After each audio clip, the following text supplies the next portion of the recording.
Well, greetings and salutations, everybody. Welcome to the best damn movie-related show on the planet Earth, the John Campea Show, coming to you from right here on my YouTube channel. I am, of course, your host, John Campea, and it is an awesome honor and privilege, as it is every day, to have you, our international friends, gather around as we talk about our favorite things in the world, movies, movie news, TV, streaming, all sorts of good things. And ladies and gentlemen, it is awesome having you here today. And I'm actually kind of excited because today, the new Morbius trailer did drop. We're going to talk about that a little bit later in the show, but I'm very stoked about it. I was really excited about that from the moment that I got the email yesterday saying that they were going to drop it today, and it did drop. We'll talk about that in a little bit because we have a number of things we're going to be talking about. Chris Pratt is Garfield? Excuse me? That and a couple things more, and it is good to have you guys here today, and here's how today's show is going to go. We break the show into two parts. In the first half of the show, we talk about some predetermined topics. And then in the second half of the show, we take your live comments and questions. Now, if you have a live comment or question that you'd like us to read on this show or an upcoming companion video, simply use the tip link that's down in the description of this video. You can go click on it there, or you can enter it in manually at www.streamelements.com/movieblogtv/tip. You'll be getting your comment or question read on one of our shows if we deem it appropriate to use on our show. And of course, you'll be supporting our channel at the same time. And all of us involved here at the John Campea Show, thank you guys so very much for your support. Also, a little bit of house cleaning. Want to remind you guys, if you can't be in front of a YouTube video for your daily fix of the John Campea Show, good news, there is the John Campea Show podcast. That's the audio-only version of this show. Just go to your favorite podcasting app of choice, search for the John Campea Show podcast, subscribe to it today, so the show will be there when you need it. And we thank all of you guys who have already subscribed to the podcast feed. Okay, guys. That down, let's do one quick off the top here before we get into our main topics. And that off the top is this. You know, there's a couple of really interesting things that have been going on here lately, but one of the more interesting things has been the high anticipation for the new Christopher Nolan film. It's always a big deal when Christopher Nolan is getting his new film put together. Now, we already know that his new film is going to be called Oppenheimer, kind of based around the guy who kind of helped create the atomic bomb, and it's going to be starring Cillian Murphy, who has worked with Christopher Nolan before. So that's exciting. However, we've also just got more cast announcements because a couple of days ago, we found out that the cast was going to be growing, right? Emily Blunt had joined the role. I mean, that's amazing in and of itself. Emily Blunt is incredible. But now there's a couple of more big names to add to this new Christopher Nolan. On top of Emily Blunt and Cillian Murphy, we've now found out through Variety that Robert Downey Jr. and Matt Damon are also joining this Christopher Nolan project. This comes to us from the folks over at Variety who write, Robert Downey Jr. and Matt Damon will star in Christopher Nolan's upcoming World War II epic Oppenheimer, a drama about the development of the atomic bomb, which I just think this movie I think is going to be nuts. I cannot wait. It's not clear who Downey Jr. and Damon will be playing in the film. Nolan is assembling a star-studded cast, one that includes Cillian Murphy as J. Robert Oppenheimer and Emily Blunt as his wife, Catherine. And guys, listen, I was already excited about this movie just because, again, it's a major event in Hollywood whenever Christopher Nolan's going to be doing his next film. I even like Tenet. I didn't understand half of Tenet the first time I watched it. I still liked it when I first watched it, but it wasn't until I had a chance to finally watch it at home with subtitles on. Because look, we all know this, right? The one thing we've talked about this a lot. The one thing Christopher Nolan really does need to work on is the instructions he gives to his audio designers and how they mix audio. Because sometimes the dialogue is just, I mean, it's been a thing with Christopher Nolan films, right? Sometimes you just can't understand the dialogue. That being said, I like Tenet. I love Dunkirk. I thought Dunkirk was incredible. My favorite Christopher Nolan film is not The Dark Knight. Now, my favorite Christopher Nolan film is actually Insomnia. I love Insomnia. That movie to me is just bonkers, crazy good. And of course, he's got all of his others as well. Robert Downey Jr. has been an interesting case study though, because, and I'm not trying to draw direct parallels here, but when you go back, you remember he was pretty hot in Hollywood for a while. He was pretty hot in Hollywood. And then through, let's just call it self-sabotage. We won't go into all of Robert Downey Jr.'s past drama. He's done a great job kind of bringing himself back from all of that, so we won't rehash all that. But he did self-sabotage his career. Kind of started a comeback, self-sabotaged his career again. And he was pretty much done as an A-list star in the business. And when all of a sudden Jon Favreau decided to take a shot on him and Marvel bought into it and made Robert Downey Jr. Iron Man, which caught a number of people by surprise. And by the way, Kevin Cow sends in a super chat badge in the live chat. Thank you, Kevin. It caught a number of people by surprise. And ever since then, he's been rolling. And then, of course, a number of years ago, some people forget about this, his original contract was coming up, and it was looking for a little while like he wasn't going to be able to make a deal to continue on playing Iron Man. They were too far apart. And then all of a sudden, he did that movie, The Judge, that did not do well at the box office. And then all of a sudden he signed back up to be Iron Man again. So he's back, and then he finishes his run as Iron Man, because you guys know I've told you, I guarantee you within the next 3, 4, 5 years, he will be back as Tony Stark in the MCU. I guarantee it. Anyway, but he ends off his run in Iron Man and he gives us Doolittle. And Doolittle is a whole kind of special awful that deserves its own kind of book to be written about it. Not like the worst film in Hollywood history, don't get me wrong, it was pretty bad. But he's still Robert Downey Jr. The dude is so loaded with natural talents, incredible. And Matt Damon, to me, Matt Damon is just one of these guys where maybe, if to use a sports analogy, maybe Matt Damon is never the MVP, but he's always, every single year for like 15 years in the league, in the top 5 of MVP voting. You know what I mean? You know, some guys will be an MVP for 2 or 3 years and then drop off. Matt Damon is always like right there. His talent level is incredible. I loved him in The Last Duel, even though nobody went to go see it. I loved him in that. Obviously, The Martian and everything he's done with the Bourne films and everything. Love him. Adding all that to this already great source material, this true story in Oppenheimer, with a director like Christopher Nolan. And right now, the cast is going to grow, but we already know that the cast is Cillian Murphy, Emily Blunt, Robert Downey Jr., Matt Damon, in a film directed by Christopher Nolan. 2 words. Yes, please. I mean, this sounds great. This sounds unbelievable. I'm very excited about it. Question is for you guys. What do you think about the addition of Robert Downey Jr. and Matt Damon to the new Christopher Nolan film, Oppenheimer? I think it sounds great. Maybe you don't really think so. Maybe you didn't like Tenet. You're like, yeah, Tenet had a great cast too, and look what happened to that. I don't know. Whatever you guys are feeling about it, jump down into the comment section below and let us know your thoughts. Okay, guys. With that down, let's now move into our main topics here today, shall we? And how do we select our main topics here in the John Campea Show? Well, it's really simple. You see, you guys come up with our main topics.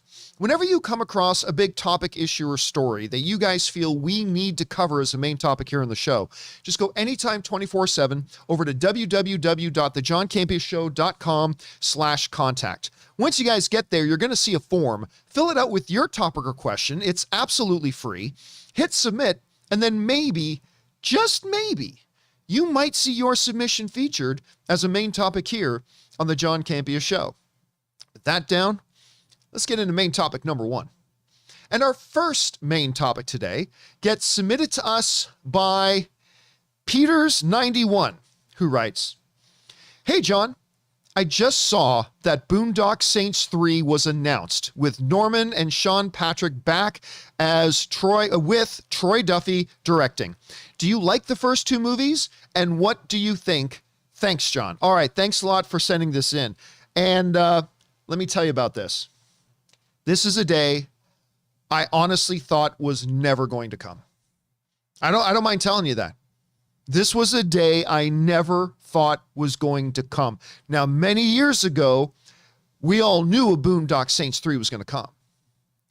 But then we started hearing about all the drama and then all the problems, and nothing happened and nothing happened. And then even at some point, a couple of the guys involved in the film were starting saying, I don't know if this is ever going to happen. And if you were to ask me last week, John, do you ever think they're going to get their ducks in a row? Do you ever think they're going to get their act together and get a Boondock Saints 3 made? I honestly would have told you no. I don't think this is ever going to happen. But it's happening. Oh my God, it's happening. Guys, I cannot express to you how excited I am about this. I love Boondock Saints. Before there was John Wick, there were the Boondock Saints. The patron saints of the down and outers, if you will. The patron saint, the action patron saints of the slacker bros. I mean, I don't know how you want to define it, but the Boondock Saints is amazing. And by the way, nobody ever talks about Willem Dafoe. And Willem Dafoe and the Boondock Saints were amazing. And listen, there was talk for a little while about a Boondock Saints series being made. You remember that a couple of years ago? That also never came to fruition, which just kind of added to the belief that, man, they're never going to be able to get this thing going. And then, you know, once Norman Reedus started getting really popular with Walking Dead, then a lot of people are thinking, well, now they're really never going to make this thing. Now they're really never going to make it because he's too big of a star now and stuff like that. But apparently their love for this project, they've never given up on it. They wanted to do it. This comes just from the folks over at Screen Rant who writes, The Boondock Saints 3 has been greenlit with original stars returning and filming to begin in May of 2022, so just a few months away. The Boondock Saints was released in 1999 and follows fraternal twin Irish brothers Connor and Murphy McManus, who go on a vigilante killing spree to rid their town of criminals, all in the name of God. Starring The Walking Dead's Norman Reedus and Sean Patrick Flannery as the two brothers, the film also starred Willem Dafoe, who is so good in these films, as a cop on their trail, and Billy Connolly as their partner in crime. I loved Billy Connolly in these things too, by the way. I thought he was fantastic. Listen, I don't want to overhype. For those of you who may not have seen, because I've already seen a couple of you guys in the live chat mention, oh man, I never saw Boondock Saints. I don't want to overhype it as if Boondock Saints is one of the top 10 greatest films of all time. I'm not trying to suggest that. It's a smaller budget, little, like very character-centric action here with these two wild characters, the brothers at the center of it. And it's just balls fun. Like for me, it is just absolutely balls fun. I loved these films. And it's mostly because I just love the dynamic and the banter between the brothers. Like I literally, even if there was no action, I could sit down and listen to the two brothers just talk for a 90-minute movie. And to me, it would be absolutely hilarious. And so I don't know what it was. I've been reading through a bunch of the reports. And as of right now, I don't know what it was that created the tipping point that moved Boondock Saints from being, this is never going to happen, to, oh my God, we're going to be able to do this. I don't know what the final thing was. I haven't, in all the reports that I've read, I've never read like one definitive thing says, okay, it finally happened when, let's say, Norman Reedus came in and said, okay, you know what? I miss it too much. I'll do it. I don't know what it is. Maybe it's been a slow burn getting this thing going. Whatever the case is, this thing is hilarious. Red comment when they argue about the rope in the first one is in the live chat there. I love this thing. I never thought this day would come, and here it is. Boondock Saints 3 is officially happening. It's filming in early 2022. I'm thinking that's probably either going to mean a late 2022 or an early 2023 release. Whenever it comes, I'm just glad it's coming. Question is for you guys. What do you think about this? The day that a lot of us thought was never going to happen has happened. It's now here. The Boondock Saints 3 is coming. Maybe you've never seen the original ones yet. You got to go and watch the original ones. Maybe you watched them and you never actually thought they were that great. I would understand. That's not like they're big budget tentpole films or anything. Or maybe you like me and you always adored these films and you're just really happy that they're finally coming back. Whatever you guys are thinking, jump on down to the comment section below and let us know your thoughts. Okay, guys. Before we get on to the next main topic today, I want to thank the people who this episode of the John Campea Show is brought to you by today, and that is the great folks over at Get Upside. Get Upside is one of these, I'm just telling you right now, whenever you hear about a deal and you hear the phrase, there's nothing to lose, you always get suspicious when you hear that, right? You always, when they say, hey, you got nothing to lose. Get Upside is actually one of these apps that there literally is nothing to lose. It is an app you put on your phone and you use it at a whole bunch of different businesses. You take it to the gas station and it actually earns you cash back as you use it. It costs you nothing. There's no drawback. You just go, you check in at a gas station. If you're going to fill up with gas, instantly it'll cash you 25 cents into your account for every gallon that you get of gas. And then you can choose how you get paid out. The money just accumulates in your account. You can have it transferred to your bank account. You can transfer it to your PayPal. You can even get paid in form of like an Amazon card or another e-gift card as well. And it is super simple to use. All you have to do is go onto Android or Apple. And when I was looking at too, on Apple iOS store, this app has a 5-star rating. So don't just listen to me or anybody else or even their own website. It's got 5 stars from users on the iOS store right now. I haven't looked at the Android one because I recently switched over to an iPhone. I'll fill you in on my update on that in a little while. But yeah, and it's not just for gas stations. It's for other businesses as well. So here's what you do. Go and get Upside. And when you log into it, put in the promo code Campea. That's Campea. And that can get you an additional 25 cents or 50 cents per gallon when you take it to the gas station. And of course, there are other businesses as well, restaurants and stores and things like that. Just check out on the app and see what's available to you. And once again, we want to thank the good folks over at Get Upside for providing such a great app. So go and check that out today. All right. With that down, guys, let's move on to main topic number 2, shall we? And our second main topic today gets submitted to us by J Mods, who writes, "Hey, John and crew. So, Chris Pratt voicing Mario for the upcoming Super Mario film was shocking to say the least. The Hollywood Reporter has just reported that he is now voicing Garfield in an animated film based on the character. Would love to hear your thoughts. Big fan of the show, by the way." All right, thanks a lot for sending that in, Jay. And yeah, you're not wrong. It was just a little while ago that we found out that Chris Pratt was going to be doing the voice of Mario in a live action or in a in an animated Super Mario movie coming. And he was going to be doing the voice of Mario. And of course, I love Chris Pratt. Look, I make no bones about it. I don't hide it. I love this guy. I love him as a performer. I've loved him ever since he was in Parks and Rec. I think he's great in the MCU as Star-Lord, as Peter Quill. I like him in the Jurassic Park movies. I just think he's a great performer. I also like him very much personally. You guys know I've had the opportunity a number of times to get together with Chris Pratt, and he has always been, I think it's safe to say he has been my best celebrity experience with. He's just a super nice, super authentic, amazingly kind, wonderful guy. I've just always really liked the dude. So I give you full disclaimer on that, right? So when they announced that he was going to be the voice in Super Mario, I was like, okay, I'll get by the fact that as an Italian myself, I'm like, I'll get by the fact that they're not getting, Italians to do the voice of these two iconic Italian characters. Actors portray people they are not in real life, so I'm fine with that. I'm okay with that. But it was a little bit strange. The idea of him being the voice of Mario has grown on me, but still it was a little bit strange at first.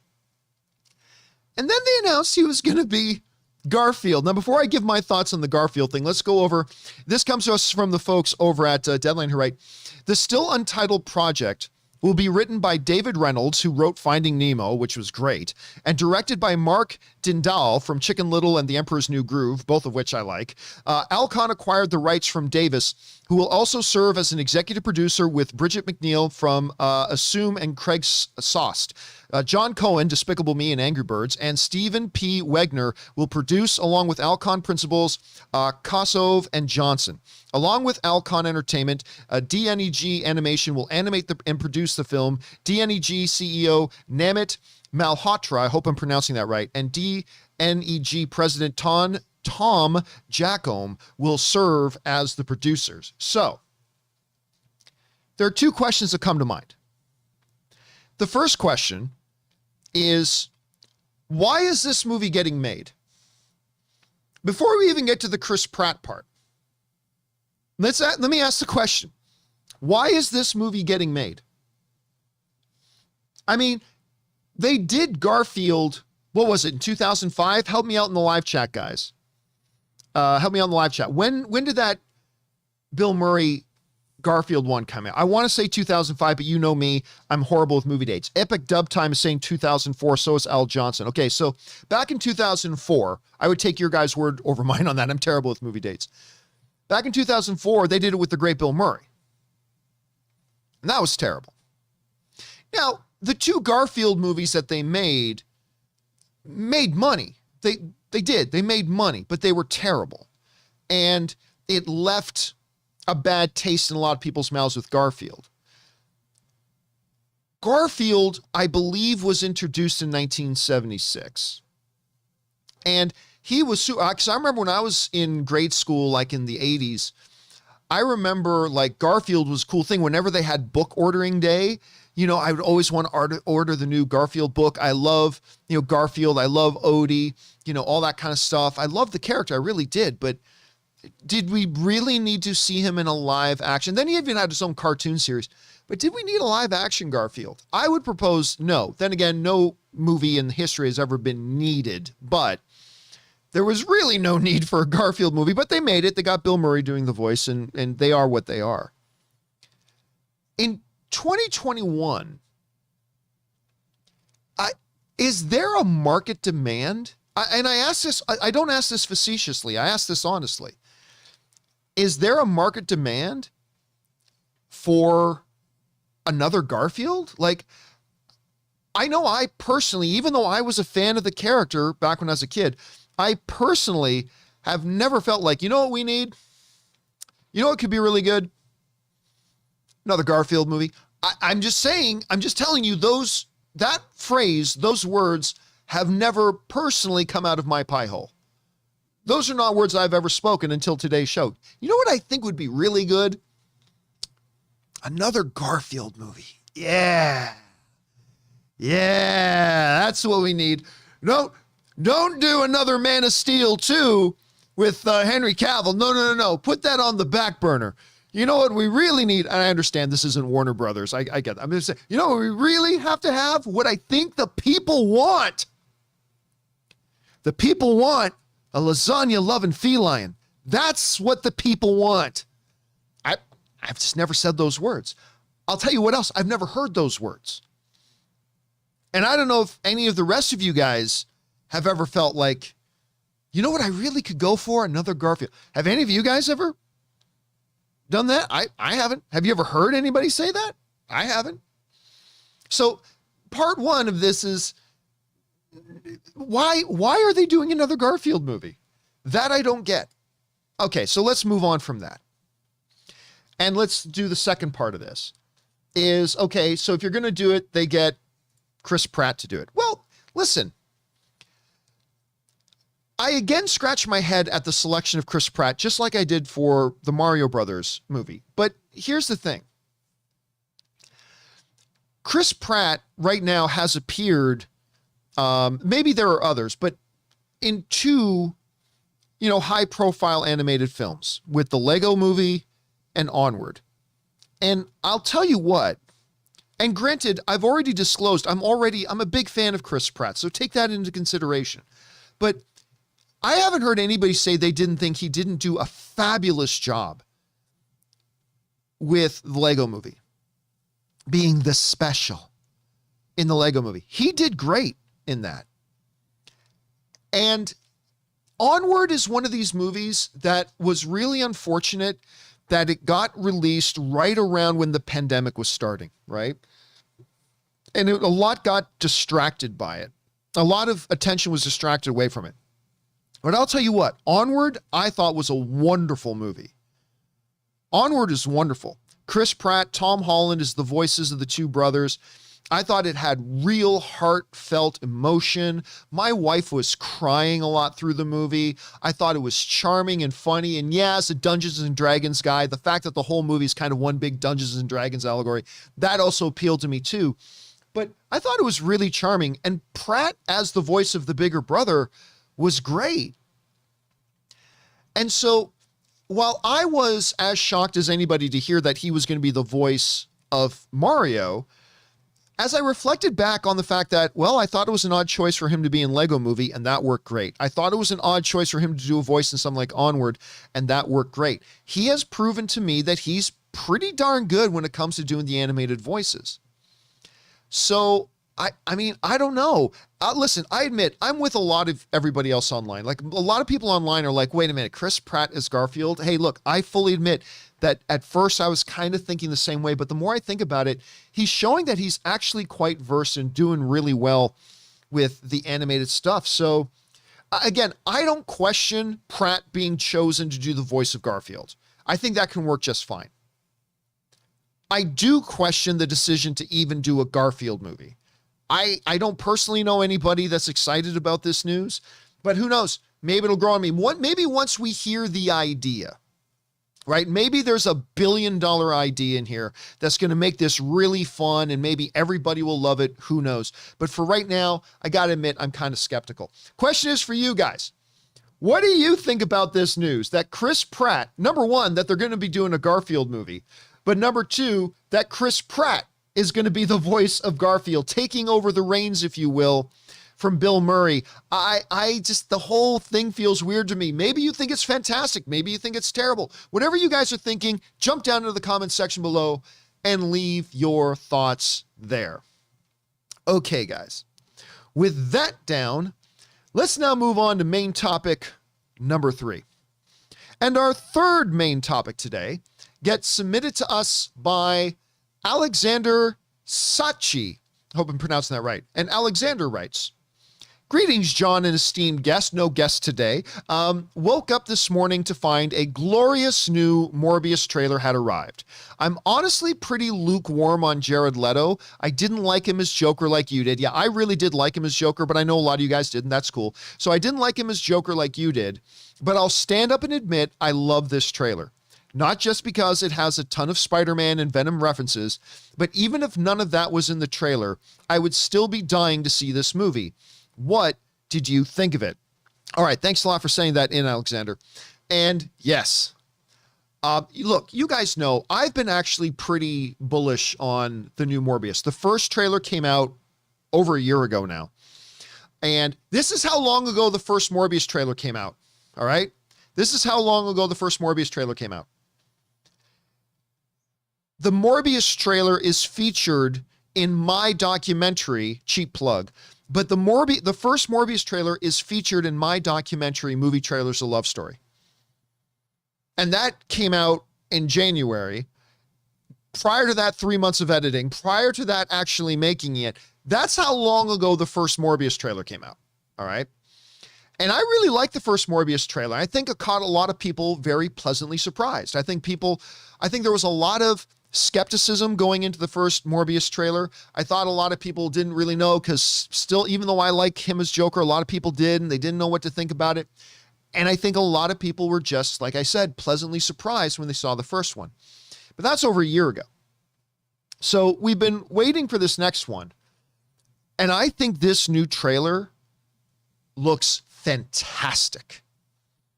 This new trailer is absolutely fantastic. First of all, let me talk about the visuals in this.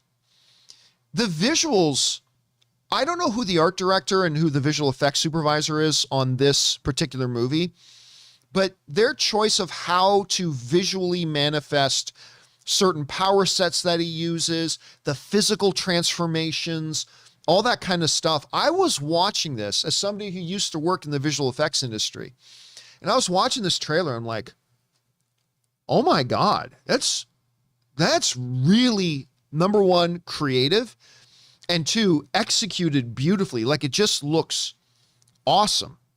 I also love the tone of it. There's a visceralness to it at the same time. And as they mentioned, a whole bunch of Spider-Man and Venom references. We'll talk about that in a second. This comes to us from the folks over at Nerdist, who write, this latest trailer focuses on the transformations of its titular star, who becomes a vampire after seeking out a life-saving cure for himself and others. What's less clear from Morbius, though, is what kind of tone the film is going for.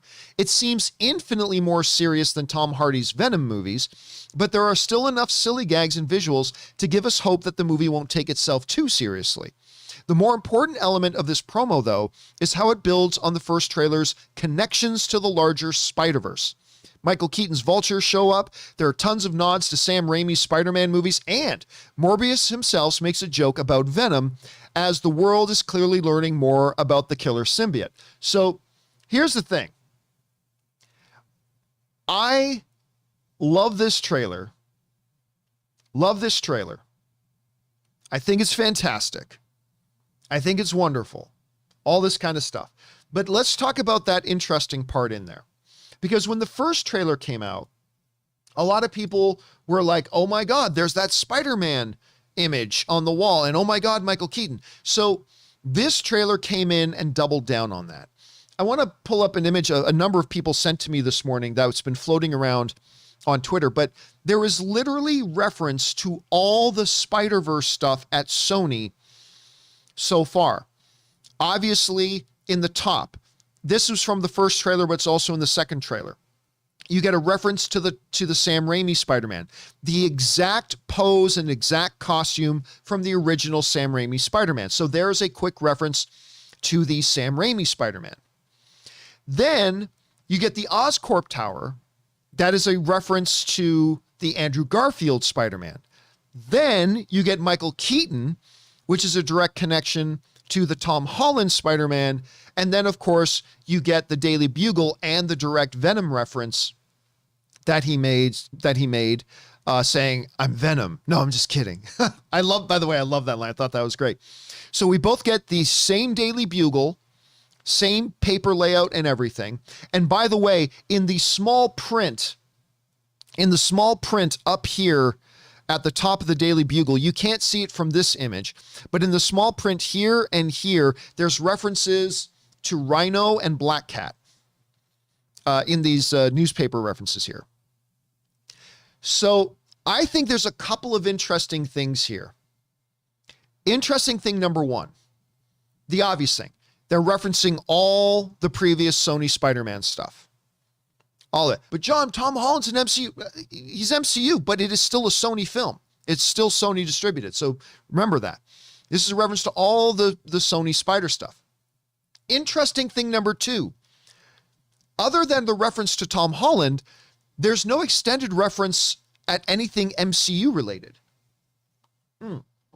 Like, it's interesting, again, going back to this picture in the bottom left, it would be interesting if one of the little minor headlines at the top, because there's 3 of them up here, if one of them was like, anniversary of Tony Stark's passing, or can anyone replace Steve Rogers? Or even like some sort of vague reference maybe to the events in WandaVision, like small town coming out of citywide hypnosis. Like if there was some sort of thing that was referencing the MCU, I'll tell you what that tells me. The fact that all these references are Spider-Man only, and the fact that there's nothing in there other than Spider-Man that has any sort of reference to the MCU as a whole, I'm just going to go down on it again. This to me tells me that No Way Home is setting up the exit of Spider-Man out of the MCU and back over to Sony. Sony is already, we bring this up again, Sony is already hyping up and laying the groundwork for a look at our Spider-Verse. Look at it. Just look at it. That's what this is doing. This is Sony saying, hey world, look at our Spider-Verse. Isn't it pretty? Isn't it beautiful? Look at our Spider-Verse. Now, again, you guys know that I've said for a long time, I've said for years now that I believe that this Spider-Man film is going to be the ushering out of Spider-Man out of the MCU. But I have also lately started to believe that we are still going to periodically see Spider-Man pop up in the MCU because Kevin Feige said 2 years ago that interesting quote, don't forget, Spider-Man is the only superhero who can travel between cinematic universes. So what that says to me is, yes, they're prepping for Spider-Man's exit out of the MCU, but you're probably still going to see him pop up once in a while in the MCU as well. And probably see some MCU characters pop up in a Sonyverse. It's probably going to be part of the trade-off. Again, I'm speculating, I'm guessing, but there you have it. I think there's a lot of anecdotal evidence there to point to that. But to me, this trailer, is an explanation point on it. I think this whole trailer with all these examples, all these references, this is Sony saying, behold our Spider-Verse. Maybe yes, maybe no, but I think it's great. If this doesn't happen, I think it's going to be great. I'm excited for it. But aside from all the Spider-Man references, the trailer in and of itself, just the trailer on its own, I think it looks fantastic. Even if you had none of those Spider-Man references, even if you didn't have the Venom connection, even if Sony had told us this Morbius movie that's happening is kind of like the Robert Pattinson Batman movie, it's totally separate. It's its own thing. It is not connected to the Spider-Verse. It is not connected to anything else. It's its own movie. I'll tell you what, I will still think that this was a dynamite trailer. It gives us great insight into the character, his affliction, what his motivations are, what drove him to seeking out this thing that turned him into what he is, the struggles that he has controlling what it is that he is. I just think it looks pretty awesome. I think it looks pretty awesome. Again, visually they absolutely nailed the look of him. Now look, a lot of this trailer too, I've heard of some people mention this and I agree. A lot of this trailer and elements from this trailer, we did see in the first trailer. That's not unusual. A lot of times a second trailer repeats a lot of the footage from the first trailer and then adds some new dimension. I would almost even call this trailer the second version. Rather than trailer 2, I would almost say this is the second version of the previous trailer we got that just filled in a lot more gaps and a lot more space. We got to see a little bit of more Michael Keaton in there as well. Again, the direct obvious references, the visuals look great. I'm telling you what, I know not everybody's excited about this movie, guys. I am completely got my blood pumping for this one. Blood, no pun intended, but I am. I'm excited for this. Question is for you guys. What do you think about the new trailer for Morbius? Maybe you love it as much as me. Maybe you thought it was meh. I don't know. Whatever you guys are thinking about it, though, jump down into the comment section below and let us know your thoughts. Okay, guys. With all that down and out of the way, let's now move on and start taking your live comments and questions, shall we? And once again, simply go down, use the tip link in the description below to fire in a live comment or question, and we'll either get it read on the show or in a companion video coming up. All right, that down, let's get into it here. We're going to start things off here with Cad Bane, who writes, The Mandalorian had Luke show up. Would you like or be okay if Han Solo showed up in Book of Boba Fett, or if I showed up, Cad Bane? That's a good question. Would I be okay with it? I suppose it would depend on how they were used. Like that one episode of The Mandalorian when they first go to Tatooine, that was terrible. It might probably was the worst episode of Mandalorian so far. And all they used Tatooine was, look everybody, remember this cantina? This is the same cantina Luke went in. Ooh, isn't that exciting?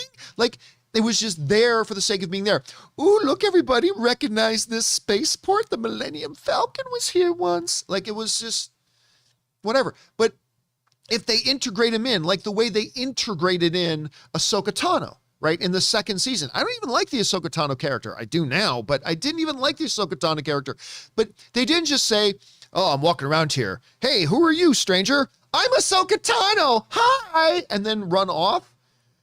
Like, that's kind of how they handled the Tatooine episode, but they didn't. They had the character there, but they made the character an integral part of the story. And if they want to bring in a Han Solo or a Cad Bane, that's fine. Just don't use them as, hi, everybody, remember me? My name's Han Solo. Okay, bye. Like, as long as they don't do that, as long as there's a purpose for them being there, I would be totally cool with it. I'd be totally cool with it. All right, next up. We've got an anonymous viewer writes, hey, John, not sure if you saw the reviews, but did you hear that Anakin Skywalker apparently gave Dune, oh, listen, I don't even have to finish reading it. I know where this is going, right? I've seen 1,000 of these. I get it. Anakin Skywalker and sand, right? Let's see if I'm right. Did you hear that Anakin Skywalker apparently gave Dune a 0 out of 10 ratings when pressed for comment? He stated, I hate sand. Yes, anonymous. We've seen that joke about 1 million times on Twitter, for months. All right. Next up, Anonymous also writes, hey, John, hope all is well. All is well, thank you. So in reference to the Book of Boba Fett, Jennifer Beals is a stunner at any age and as any species makes sense. Yeah, you know what? When I first saw the trailer, I didn't realize that Twi'lek was Jennifer Beals. Now, you guys, some of you may be old enough to remember. Some of you guys watching are older than me. Some of you might not be old enough to remember. But, I mean, Jennifer Beals, when Flashdance came out, like kids my age are like, oh, remember that poster for Flashdance? That was to me, that was like the sexiest movie poster ever. As she's sitting there pulling the sweater down. It's like, that was like the sexiest movie poster I saw as a kid. Now I've seen many more sexy since then, but at that time, but you know, her career, she continued to do stuff. She continued to do a lot of stuff. Besides Flashdance, she was like on and produced the huge hit series, the L Word stuff. She did all the L Word. She was even in Swamp Thing. She is kept herself busy and kept herself relevant and doing a lot of stuff, but she's actually done a lot of that very quietly. And she's done a lot of it very quietly. So, and I didn't even realize it was somebody else. It was a buddy of mine that pointed out, did you notice that Twi'lek was Jennifer Beals? Didn't even know. Didn't even know. Had no idea. Had no idea, but it was really cool to see her there. All right, next up. Jack Lumbers writes, fair enough, John, but would you be okay if DC gave Peacemaker the amulet of, I remember this, of or something of that nature so they can fight? So this is a follow-up to a question that came in last week where somebody asked, hey, wouldn't it be cool to see John Cena's Peacemaker fighting Dwayne "The Rock" Johnson's Black Adam? And I said, well, you know, that wouldn't really be much of a fight. I mean, you could do the whole cop-out thing that a lot of these like video games do and say, because, you know, in Injustice Gods Among Us, how could Harley Quinn possibly fight Superman? So they came up with a thing. Batman technology, Wayne Enterprises came up with some kind of pill. I think it was Wayne Enterprises came up with it. Came up with a pill that basically gives you the strength and power of Superman.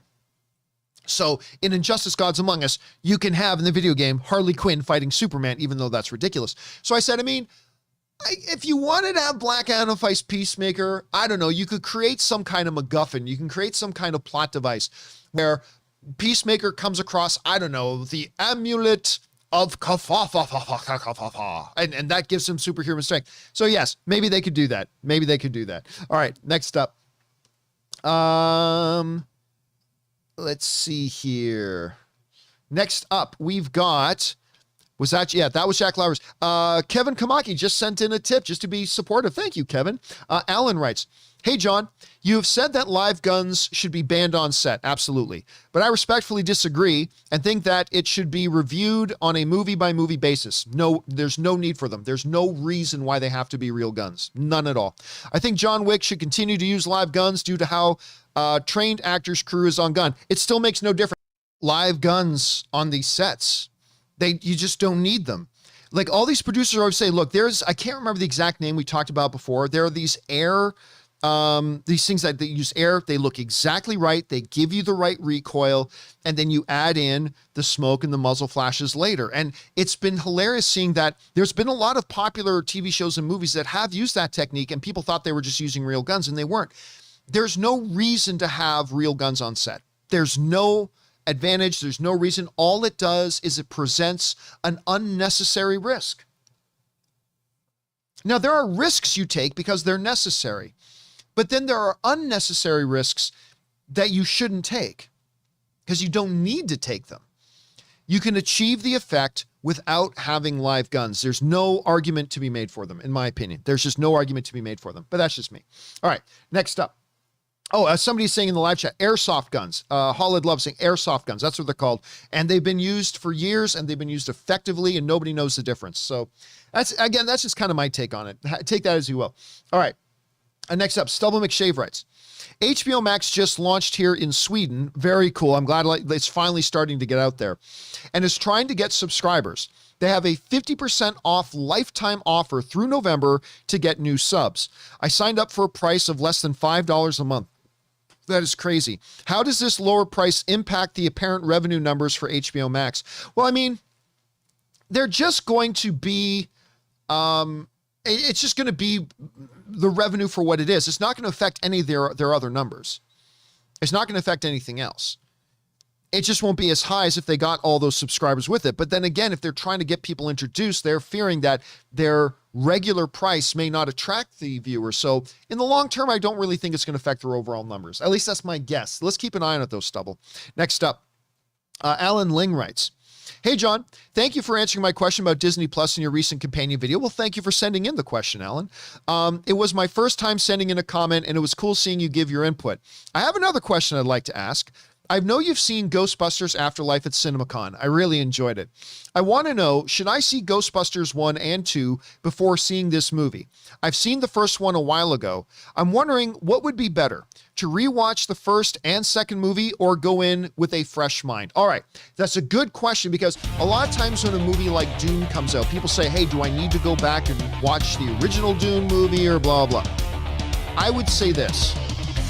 I think you should absolutely go back and watch the first Ghostbusters movie. For two reasons. One, because the first Ghostbusters is awesome. You need to have that. If you're a film fan, Ghostbusters is a movie you've got to have in your repertoire. Okay, so treat yourself and watch the original Ghostbusters. Aside from that, you also have to have some ground understanding of the Ghostbusters universe, because unlike some other movies that they can do like a far in the future sequel that doesn't really, you don't need to see the original to get what's going on. I kind of feel watching this new Ghostbusters that your overall understanding of the movie and your overall enjoyment of the movie will be much enhanced if you've at least seen the first one. Now, I will say this. I don't think there's any need to see the second film. I don't think there is any need to see the second film. I mean, it would be a little bit helpful, but not nearly as helpful as just watching the first. So if you're a little bit time constrained, go back and watch the first Ghostbusters movie. I don't think it's an absolute prerequisite to watch Ghostbusters Afterlife, but I think it will enhance your enjoyment of Ghostbusters Afterlife a lot if you go back and watch the first film. So that's my take on it. All right, thanks for writing that in, man. All right, next up. Aaron T. Gregory writes, do you watch Yellowstone? Yes, I do. Looking forward to season 4 this weekend. Been a fan since I've seen you on Jedi Council. Yeah, I started watching Yellowstone after the last season ended, because I heard from enough people, you should really check out Yellowstone. You should really check out Yellowstone. And I had kind of finished off one or two of the shows that I was watching. I was like, you know what? I really like Kevin Costner. So let's give Yellowstone a shot. I got through all the seasons in like, a week, 2 weeks? I can't remember exactly. I got through all the seasons really fast. I really love that show. I think Yellowstone is great. And I'm personally really excited for it to come back. Very excited for it to come back. All right, next up. Christian writes, hey, John, how often is a movie director paid more than the highest paid actor in the film? I honestly don't know. I mean, one of the things that I am not privy to is what are the director's salaries. Now, there are some directors, very few, but like say Christopher Nolan, who he gets sick money. Christopher Nolan gets sick money. So he will probably on the regular get a bigger paycheck than any of the stars in his movies. But I think that's pretty rare. I think it's a lot like professional sports. Me and my buddy Ryan were talking about this yesterday, that, you know, it must be hard because the NFL coach hardly ever makes more money than particularly his best players do. So it's like, it must be hard trying to give orders to a bunch of guys who know they make more money than you do.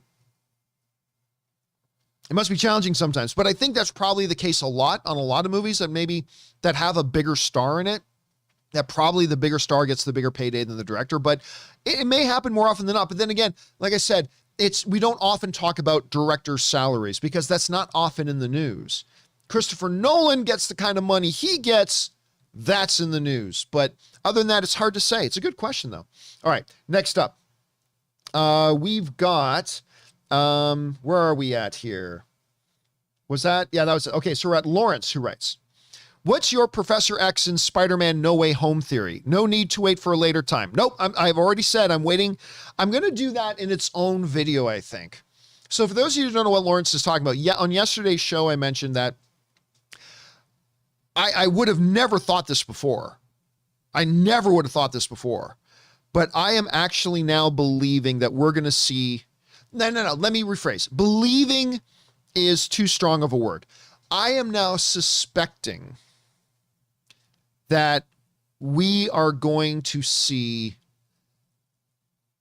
Patrick Stewart as Professor Charles Xavier in Spider-Man No Way Home. I am starting to suspect that, and as a fan theory. So I will discuss all of my reasoning and the dots I'm connecting, and the construction of my tinfoil hat. I will discuss all of that soon in an upcoming standalone video. So I'll just leave that at that for now, but there we go. Okay, let's see. Next up, we've got an anonymous who writes, John, I worked at AMC until they closed my theater, laying us off right after remodeling here in Omaha. So sorry to hear that, man. I go to the Marcus Theater now. Fuck AMC CEO. I agree.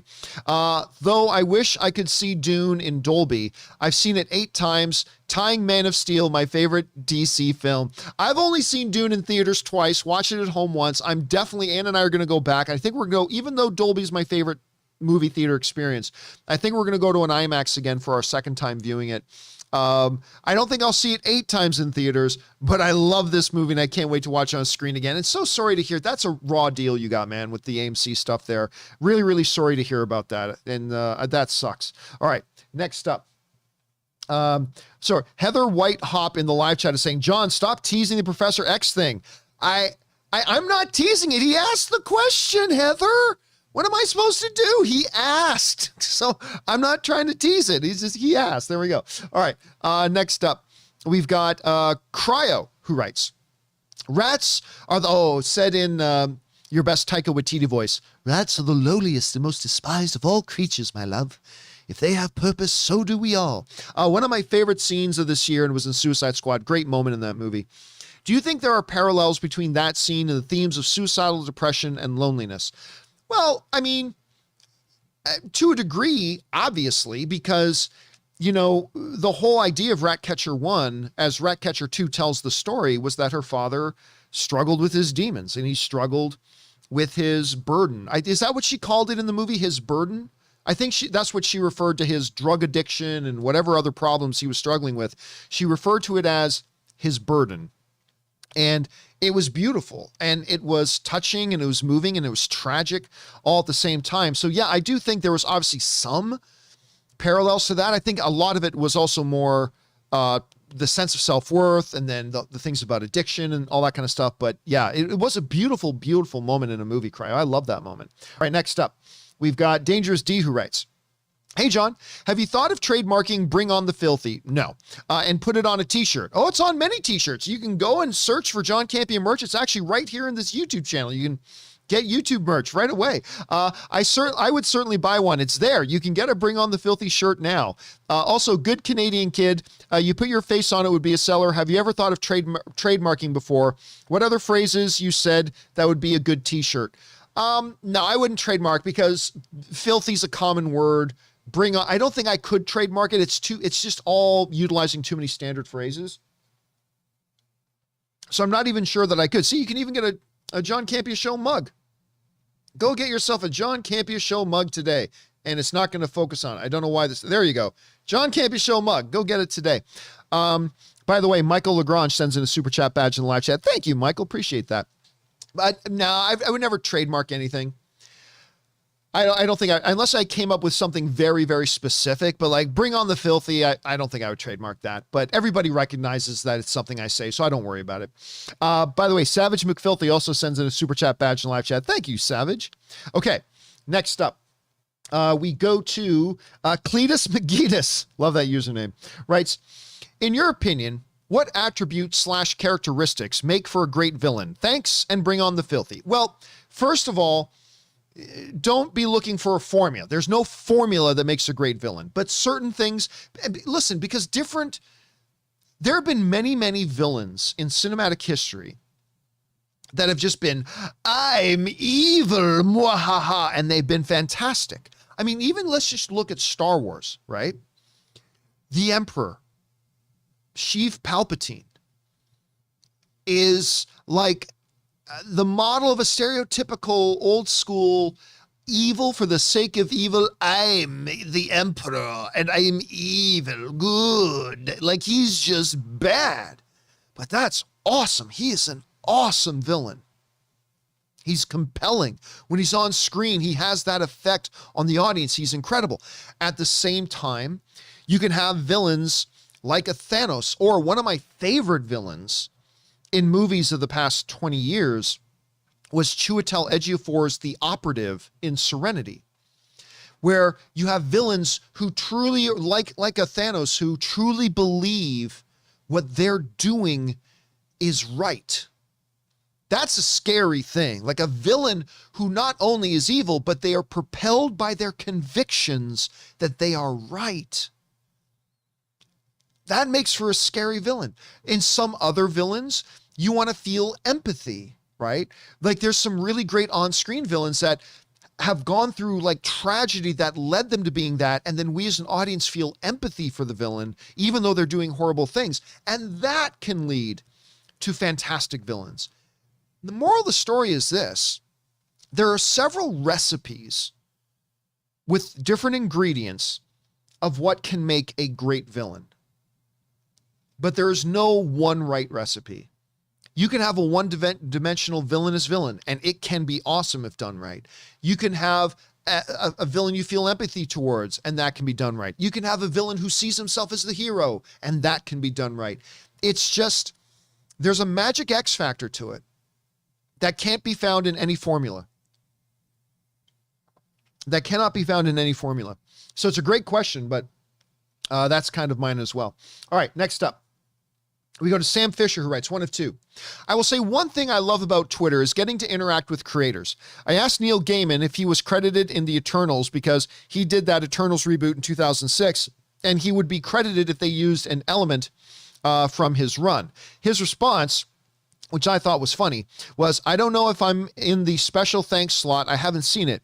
I was invited to the premiere but couldn't go as I'm in Scotland show running Netflix's Sandman. Yeah, I mean, there are a lot.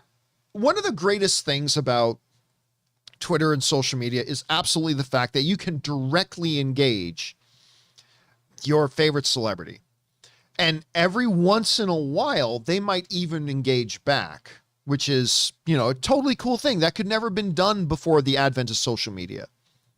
Like the only way that could ever happen before was fan letters. You would literally sit down and let me pick up, this isn't a piece of paper, but it's a mouse pad, but still get a pen and start writing. Dear Kevin Feige, I love your foot. Can we see the foot of Feige? By the way, if I was going to trademark anything, I would trademark foot of Feige. Behold the foot of Feige. That is what I would trademark. Behold the foot of Feige. But anyway, can I see your foot? It makes my wiener tingle, or something stupid like that, right? And then, so back in the day, you'd write a fan letter, and then we've all seen these old movies where somebody becomes a star, and all of a sudden the mailman brings in a big bag of fan letters and drops it on the thing, and then maybe every once in a blue moon they would write back a letter, or they would get a secretary or something to respond to your thing, and that was it. That was the only way you could actually, that you and I, as mere mortals, could like try to directly engage and be engaged with those things. That's the great thing about social media and Twitter. Now, of course, for every one good thing about that, there's like 50 bad things. Careers have been ended over Twitter. So yeah, it's, I still think it's not, I still think celebrities should stay off Twitter. I really do. Or I believe this, celebrities should hire a college kid to be their social media manager. So, and if I had the money to do this, I would, and I think about doing it, and I'm a nobody, but I think about like, I would put like some kind of app on my phone where if I write a tweet and hit post, it doesn't actually post. It would go to another person who would review it first and say, hey, John. Yes, Billy. In this scenario, I'm imagining that my intern's name is Billy. Yeah, I was just looking at the draft of that tweet you wanted to put out. Yes, Billy. What about that? Yeah, you say in the tweet that you think all kittens should be thrown into wood chippers. Yes, what about it, Billy? I think that's a big conversation starter on Twitter. I think it'll get the people talking. I think it'll create some great online engagement. Yeah, John, I just, listen, you're the boss and everything, but I have a feeling if you put out a tweet that says, dear everybody, go find kittens and throw them into wood chippers, I think that can get you in trouble online. Really? I hadn't thought about that, because that's the thing. Like, a bunch of these celebrities and athletes and things like that have like tweeted out the most insanely stupid stuff that if only they had a cheap intern to review their stuff and to go back to them and say, hey, just want to bring up this one post. What post are you talking about? The post where you compared women to cattle. That might be viewed negatively and is quite frankly a pretty stupid thing to say, and it could get you in trouble. And maybe you should do some self-examination about your life. But anyway, I just think these guys should probably hire an intern. But yeah, there's some good stuff about Twitter too, for sure. And that is one of them, Sam. It absolutely is.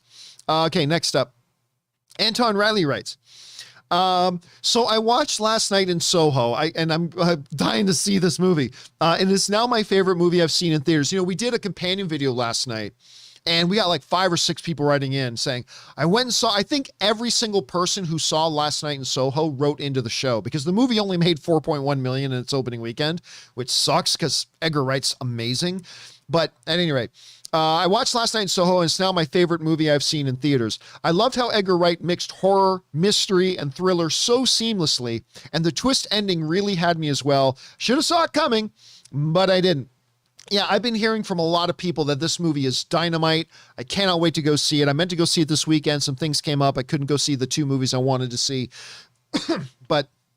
And I would go see it today, except I'm going to go see Eternals again today. So probably tomorrow when Ann gets back, because Ann's been on a trip up to Cupertino to the Apple spaceship. But once she gets back, I think we're probably going to go. There's a couple of movies we both want to watch together. So we'll get on that once Ann gets back. Like, I still haven't seen Antlers, and I'm dying to see that, but Ann wants to see it too. I still haven't seen The French Dispatch, but that's one I got to wait for till Ann gets back. And Last Night in Soho is another one I got to wait till Ann gets back. So there we go. All right, next up. Anton Riley writes, thanks to you, I started drinking Xavier, and well, it's a tasty, healthier option than my usual soda. I get rainbow packs online, and my favorite kinds are orange, ginger ale, and ginger root beer. Xavier, sponsor this man, you cheap, insufferable sons of bitches. Yeah, I drink a lot of Xavier. That's what I drink when I'm on the show most of the time. Sometimes I'm drinking something else, but 90% of the time I'm drinking Xavier. And I'm glad you're enjoying it, man. And yes, Xavier, sponsor me, you insufferably cheap sons of bitches. All right, next up. Thanks for that, Anton. Next up, we've got Jack Lumbers, who writes, one of two. Financially speaking, I don't think a live-action Pokemon series is going to work for Netflix. One, Netflix already has the rights to air new episodes of the long-running animated series, so they already have a portion of the audience. Two, it's either going to be really expensive, so Netflix will cancel it due to low return on investment, or it's going to be really cheap, which I would not be in favor of watching. Well, you never know. Listen, just because something is done cheaply does not automatically equal bad. I mean, it's better when you put more resources towards something, sure, but just because it doesn't have a lot of resources given to it doesn't mean it's automatically going to be bad. And I think they are going to put a lot of resources into it. Like, I don't think it's going to be like the upcoming Amazon Lord of the Rings series budget. I don't think it's going to have that kind of budget, but I think they're going to put a good amount of money into it. And listen, the reality is this: no show lasts very long on Netflix. I mean, that's just the reality. Because the longer a show goes, the more expensive it starts to be. And here's the thing. Look, I've explained this before, and people hate this, but this is the truth. The reason why streaming is going to kill a lot of great stuff and why I'm not really looking forward to the streaming era is, and Netflix is a great example of this. Streaming services make content to gain new subscribers. That's why they make their content. And the reason you're not going to see Stranger Things season 6, 7, or 8 is because everybody who's going to sign up to Netflix to watch Stranger Things has pretty much already done it now. Now it's just costing them money. Now it's just making more seasons of Stranger Things. And I'm just using Stranger Things as an example. I'm not saying Stranger Things is the end all be all. I'm just using it as an example. Netflix is going to go, okay, we've got our benefit from Stranger Things. We benefited what we were going to benefit out of it. We got the people subscribed to it. Anybody at this point who's going to watch for Stranger Things has already signed up to Netflix. So now there's no point in us spending more money. Let's now take that money, let's cancel that show and move on to something else that will attract in new subscribers, since we already got the Stranger Things subscribers. It's kind of one of the reasons why they stopped making Daredevil. The show's amazing, but they already knew any MCU fans who are going to subscribe to Netflix for our MCU shows, they've already signed up. Now we don't have to make those shows anymore. Let's spend our money elsewhere or save that money or whatever. Because studies have proved that people don't unsubscribe to stuff. Obviously, some of us do from time to time, but even if you're like, I unsubscribed to Netflix when they ended Daredevil, okay, good for you. But I bet you have a gym membership you've still had for 3 years that you haven't gone to the gym in like ages. I bet you're still signed up to some music subscription service that you haven't actually used in 18 months. I'm sure you probably still signed up to some other kind of service that you've totally forgotten about. That's the thing. These streaming services know this, that once they've got you signed up, studies have shown the odds are you're not going to unsubscribe unless they have some kind of big, what's the word I'm looking for? Controversy. I mean, that's the thing. So they know, so that's the future. They're going to make something that's great. And then once they got you, they're going to stop making that great thing and do something else that might bring in more subscribers, because they know the percentages are you are more likely to still stay subscribed. That's the future of streaming, ladies and gentlemen. Yeah, it's unfortunate, but it's true. All right, next up. Jack Lumbers writes, have you seen CM Punk's AEW debut yet? I still have not watched it, to be honest. I caught it again on YouTube, rewatching it, seeing the excitement / joy of the fans that night, especially the one adult who was actively crying, gave me such a joyous feeling, close to how I was feeling that night. Yeah. So, here's the thing. For those of you who don't know wrestling very well, CM Punk was phenomenally popular. And then he had a falling out with WWE. He decided to leave wrestling. Tried MMA for a while. Didn't work out so well for him, but I tip my hat for him trying it. So it didn't work out so well for him going to MMA. So he's been out of wrestling forever. And then he returned to wrestling triumphantly at AEW. And apparently the response was great. I still haven't seen myself, but hopefully I will at some point. Okay, next up. Jack Lumbers writes, besides Terminator, Dark Fates, has the music in a trailer actively ruined your excitement for an upcoming movie? That's a good question. I don't know if I can think of any off the top of my head. Yeah, I'm sure there has been. Like, I know I've watched trailers and gone, that was a very odd music choice. Oh, I remember one. The trailer for the fantastic movie, Edge of Tomorrow, Live, Die, Repeat, All You Need Is Kill. All You Need Is Kill is what it should have been called, but it was called Edge of Tomorrow. And I remember watching that trailer. It's not as bad as the Terminator one that you just mentioned. Not as bad as Terminator Dark Fate. I'm going hunting. What the hell is this? But with Edge of Tomorrow, they had this, first, Edge of Tomorrow is just a good, badass sci-fi actioneer. That's what it is. And it's awesome, and it's fun, and it's smart, and it should have been advertised as that. Instead, they marketed it like some kind of trippy, in a dreamland. And I remember they were just showing these visuals in the trailer, and then they had, do you remember this music? This is not the end. And you're like, what is this? So yeah, that is one that did turn me off, unfortunately. I'm really glad that I did get around to watching it because the movie's fantastic. But yeah, that song, that music selection, that trailer really did turn me off. All right. Next up, we go to Angel Garcia, who writes, "Hey, John, hope all is well. All is well. Thank you. Been a huge fan since the AMC days." Thank you so much for that, Angel. So the other day, somebody asked about Dune and how they didn't feel the stakes were high for Paul in the last scene. On the other hand, you thought everything was on the line. After you said that, I remember how you felt about Spider-Man's dust scene in Infinity War. Would you please explain why you felt differently between the two when you already knew the outcome of Paul's journey, yet it still impacted you? It's a great question, Angel, but the answer is actually really, really simple. This is, when you're talking about Dune, when Dune was written, right? If you don't know the story of Dune, you don't know what's happening. Now, if you're somebody who read the book in advance and all that kind of stuff, you know what's going on. But when you first encountered Dune, like as an individual encountering the story, and this is your first encounter with the story, you don't know what's going to happen, right? With Spider-Man Endgame, it was, I mean, so well known that Spider-Man is coming back.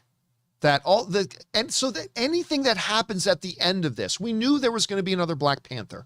We knew there was going to be all this kind of stuff. So that when they had this big traumatic event, like the whole audience just knew, okay, yeah, but that's not permanent. That's not permanent. Whereas in a story like Dune, when you have all these different characters, for all you know, Paul is going to die. Now, maybe you know a sequel is going to come at some point, but that's only because this is a modern telling of Dune that has been done before, but in the story context, it was fresh to the story reader the first time they read it. It was fresh to them. Wasn't that case with Infinity War when the snap happened? It just wasn't the same case. The thing was, and you knew the MCU wasn't going to leave it with half the universe destroyed, but when you've got a fight in the desert to the death where anything can happen, maybe this character dies, maybe that character dies, and you just don't know, I think it's a totally different scenario. So that's why, yeah, when I was watching Infinity War, and I don't want to go, Mr. Stark, happens. Wonderfully portrayed scene, beautifully executed scene, but it didn't hit me emotionally because it's like, as I saw these people die, it's like, well, we know they all got upcoming movie deals. We all know there's another Black Panther. We all know there's another Spider-Man. We all know this. I mean, so this is going to be temporary. Something's going to happen to undo this. You don't know that when you're encountering Dune for the first time, or any story for that matter, for the first time. So to me, it creates a real fundamental difference in the story narrative and how it all unfolds for you as an audience member. That to me is the huge difference, but that's why I felt different. But for everybody, the experience will be different, right? Certain things I'm more sensitive to and less sensitive to. You might be more sensitive and less sensitive to other things than I am. So it all depends on the individual experiencing the story. Good question, though. All right, next up. Silencio Bruno writes, oh, is that from that's from the Pixar film. What was the name of the most recent Pixar film about Fish Boy? I'm trying to remember. Luca, thank you, Fanjecture. Our friend Fanjecture's here, right? Luca, that's right. Silencio Bruno. Anyway, apparently the social media embargo for Disney's Encanto will be lifted this Wednesday, November 3rd. Is that when the premiere will be? Hype is through the roof. This sucks. I don't know that that's when the premiere is, because normally the premiere happens before. Normally the premiere happens before press screenings, and I was actually supposed to go to an Encanto press screening last night. I was supposed to get in my car, drive over to Century City. The press screening was being held at the AMC Century City in Los Angeles. I was supposed to drive out there for a 7 p.m. screening of Encanto last night. But it's one that Anne wants to watch with me. And again, Anne is out of town right now. She's up at Apple. And so I decided I couldn't go. Decided I could not go. So I'm feeling kind of bummed out about it because I do want to see this movie. I wasn't really thrilled with the first trailer for Encanto, but the second one I thought was really good. And now I'm really into it, but I wanted to see it yesterday, but I couldn't. All right, next up. Jose Hernandez writes, I went to the red carpet of the world premiere of Dexter New Blood. I got to meet Michael C. Hall, Jack Alcott, and other cast members, and I got to watch the first episode of Dexter's New Blood, and I enjoyed it. Yeah, I really love that a lot of TV shows now will have these premiere events. And by the way, I'm glad you had a chance to meet Michael C. Hall. Michael C. Hall is great. I remember the only time really that I got a chance to meet Michael C. Hall. I had this is back years ago. What movie? I think it was Gamer. Remember I was just talking about Gamer the other day because somebody wrote in and asked, he's like, hey man, like, have you ever if you're friends with people in the industry, have you ever watched a movie that they did and it's terrible and it's awkward afterwards? And I mentioned Mark Neveldine and Brian Taylor, who I think are just two fantastic guys. I love them as guys. I love them as directors. They're fantastic. I love their Crank films. I love what they do, but I wasn't a big fan of Gamer. The Gerard Butler film Gamer. Now, if I remember correctly, I think Michael C. Hall was the villain in that one. So I think that's where I met him, was on set of Gamer. But anyway, here's what he does. I had been turned on to Dexter by a friend of mine up in Canada, by a friend of mine named Serena. And she was the one who turned me on to Dexter. I thought Dexter didn't look too good, so I wasn't watching it when it came out. But sometime into its second or third season, my friend Serena got me onto it and got me hooked on it. And she loved Michael C. Hall. All this kind of stuff. And I mentioned, my friend, my friend Serena is going to love the fact that I got to meet you. He goes, should we give her a call? I know her. He just goes, should we give her a call? I'm like, would you? He's like, yeah, man. I'm like, okay. He goes, just dial her number and hand me the phone. He's like, I'm all right. So I dial Serena, hand him the phone. He goes, hello, is this Serena? I'm like, and she goes, yeah. Hi, this is Michael C. Hall. And she goes, no, seriously. And I grabbed the phone from him and said, no, okay, this is John. This is really Michael C. Hall you're talking to. I'm on the set right now, and I handed him the phone, and she freaked out. That dude didn't need to do that. He didn't have to do that. He just did it because he was super nice. He wanted to give somebody, put a smile on somebody's face that day. I thought that was awesome of him. I really did. So I am very, very excited about seeing the new season of Dexter. Very excited about it. Okay, next up. Sam Fisher writes, response to Jackster's tip about trailer songs and end credit songs. The songs at both ends of Shang-Chi and Black Panther were actually off their respective soundtracks of music curated for the movies specifically. They were songs written for the movies. Yeah, but that wasn't Jack Steer's problem with it. He didn't bring up a problem about why did you just pick a random song to put there. His problem was that it felt out of step with the music and the rest of the movie. So he kind of felt like the one movie had this great score going. Why not, when the trailer starts playing, continue to play the score instead of a song, right? That was his issue. Now, I already responded to that, and I thought it was great. I like those songs at the end, but that was his specific issue, Sam, not just about where did those songs come from. All right, but thanks for responding to that anyway. All right, next up. Where are we at here? Dr. Nova writes, people are bringing up Rotten Tomatoes again, and I don't like Rotten Tomatoes. Never have. It's too simple, and people see it as an objective measurement. It's not an objective measurement. I'm more interested in reading reviews since it will tell me more than a number. Yeah, but again, I still think people don't fundamentally get what Rotten Tomatoes is. And where you should look for as a film fan, where you should look for the value in Rotten Tomatoes. I still hear people saying Rotten Tomatoes gave this movie a whatever score. It's like, no.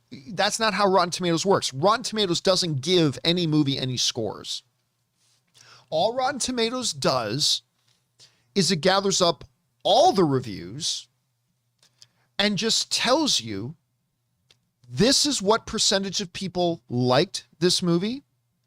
This is the percentage of people that didn't like the movie out of all the critics and reviews. And you're right. I much prefer a full review. Like I don't want to just see a number. I want to read what people actually have to say about it. That's why in my movie reviews, I don't give scores. I don't give it an A or 5 testicles out of 6 or 3 buckets of popcorn or whatever. And they're all valid measuring. I'm just saying, I don't give scores because I don't think you can communicate the DNA of a movie and your experience with a movie in a score. That's why when I do a movie review, I just tell people what I thought about it without giving it a score. Without giving it a score. Marcus Y in the live chat says, 4 kittens in the river. I give this movie 4 kittens in the river. Okay, now that's gonna get me canceled now. Just that I said that. Okay, so anyway, that's why I don't give a score. But that's not what I'm looking for. Like when I, as a film fan, go to Rotten Tomatoes and I look at the scores, I'm not looking for, this will tell me everything about this movie.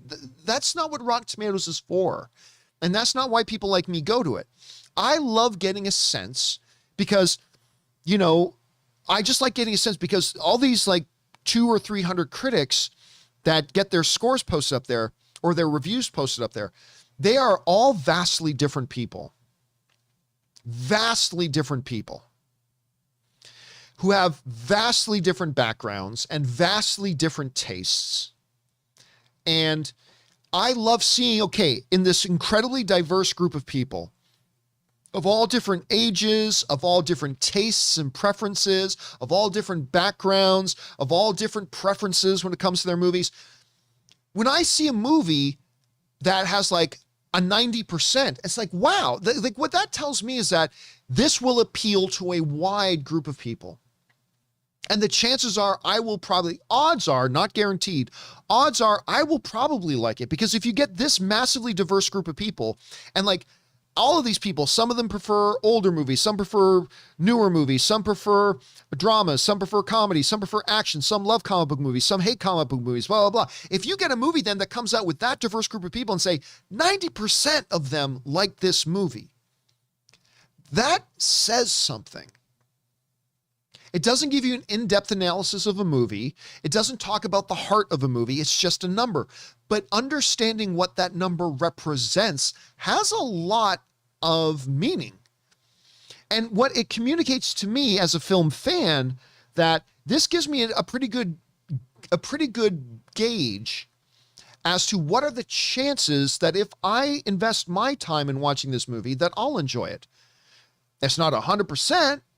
I could go in and watch a movie, and this has happened, where I find myself counted with the 10% of people who didn't like it.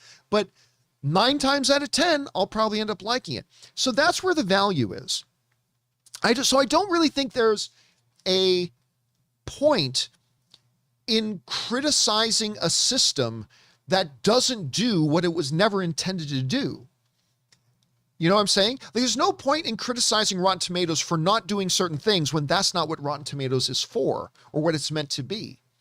It is simply telling you, out of this big, diverse group of people who watch movies and talk about movies, and they all have different preferences with their movies, this percentage of them enjoyed it. That's it. It's that profound and that simple all at once. But I agree. I prefer reading reviews, but that's how I've found some of my favorite film critics, through Rotten Tomatoes, like going through and it's like, oh, I want to see what this person has to say about it. And then I like read what they said about it and get more out of it. So I both disagree a bit with you, Dr. Nova, and completely agree with you in some ways there too. All right. Thanks for sharing that, man. Next up, Chance writes, why nothing can truly compare to an actual movie theater? What sort of sound system do you utilize for your home viewings? All the best. Yeah, nothing compares to a real movie theater. Nothing. Not your crappy 75-inch TV. I don't care how good you think it is. Not your crappy surround sound system, however good you think it is. I've got both of those, and I love them. They're great for at the house, but it does not come anywhere close to the experience you get in a movie theater. Mine is, and I'm not a tech, I don't know a lot about audio technology. I'm a tech head, but that has more to do with cameras and phones and computers and lights. I'm not really an audio tech head, like home sound system audio tech head, but JBL was really kind enough to send me this wonderful 5-point surround sound thing that I've got, that I had somebody come and set up for me in my living room. I don't know anything more about it than that. It's great for a home theater system, but yeah, doesn't compare to an actual movie theater, in my opinion.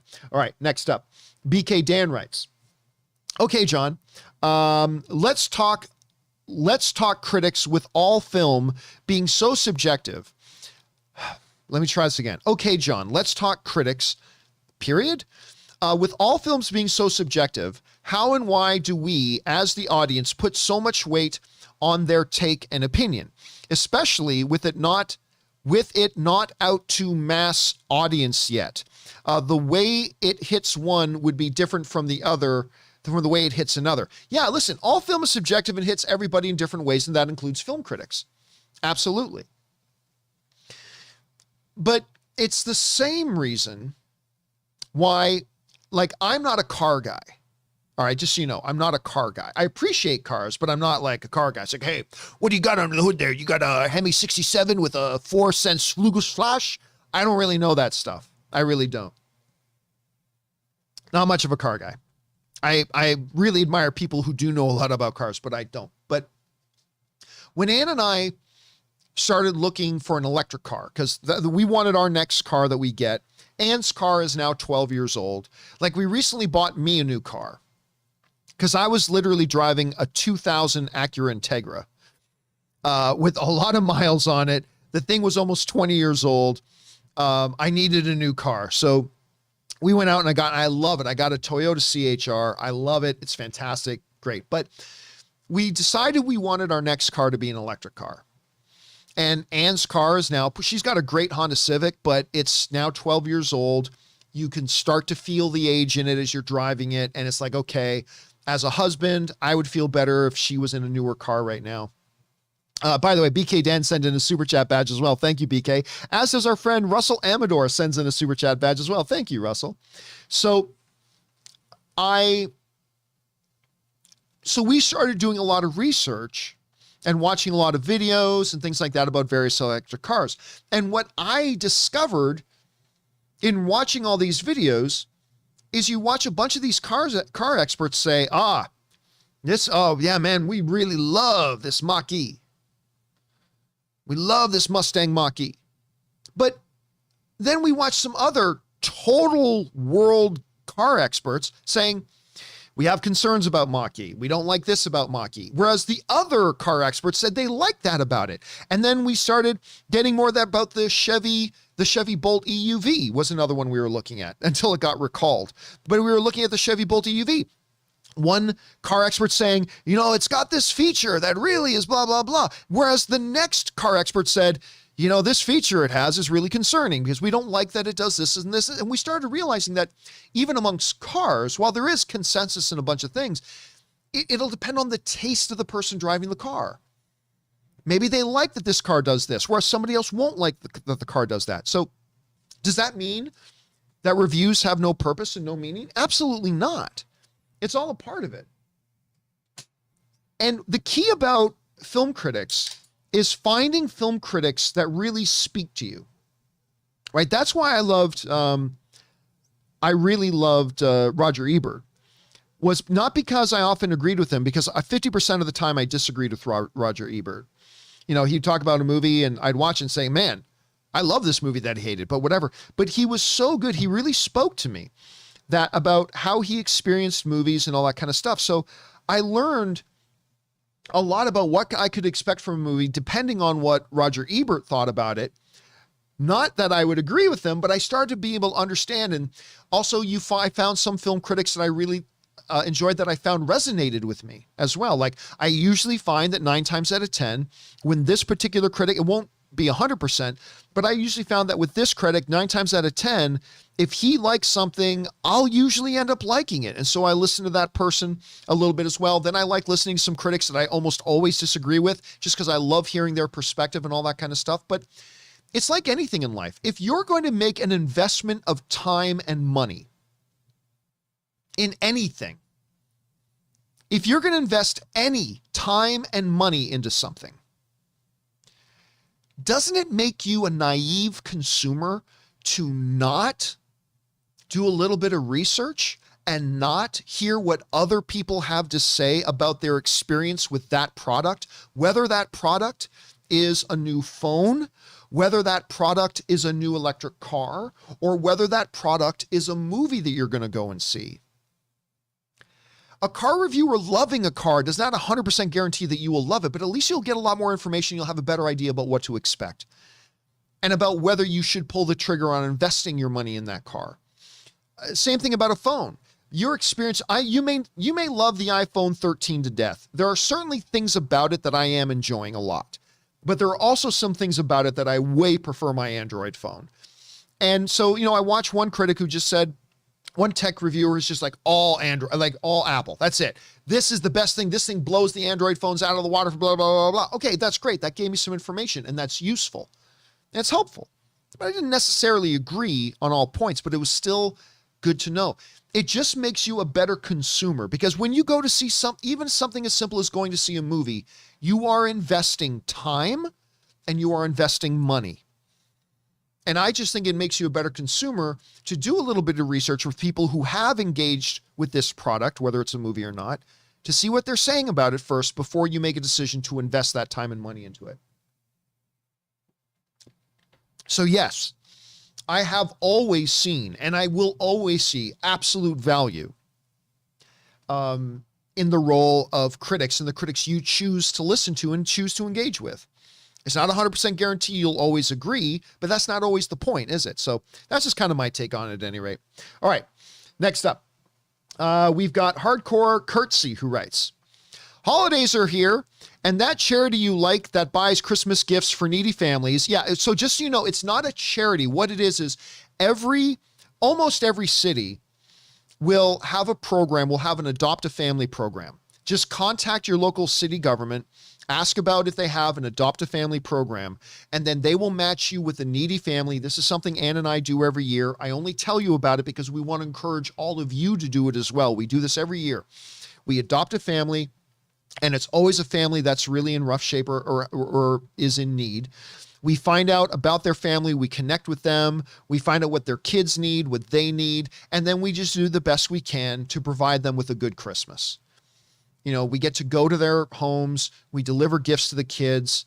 I'm not going to start crying, but I mean, when this little 5-year-old runs up, like just because you brought them a present, they run up to you and want you to pick them up, and you pick them up and they just squeeze the life out of you. I'm not going to lie to you. I went back to my car. I cried like a fucking baby.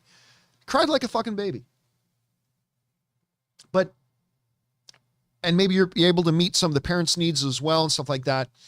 It is a transformative life experience that I just think everybody can do. And it's easy to do. Get together with some friends, pool some money, and give a family a little bit of hope. You're not changing the world, but you're changing the world for, at least perception-wise, for one family. You meet some of their needs. You're able to put a smile on their kids' faces. You're able to put a smile on their face, whatever. It's amazing. I encourage everybody to get involved with that and do that. Contact your local government, city government, ask about an Adopt a Family program. If you don't have enough money yourself, get together with a couple of friends, pool some money together, and do what you can do to give a great Christmas to a family that otherwise may not have one. Anyway, let's get back over to it here. Holidays are here, and that charity you like that buys Christmas gifts for needy families, yeah, they don't buy it, you buy it, just so you know.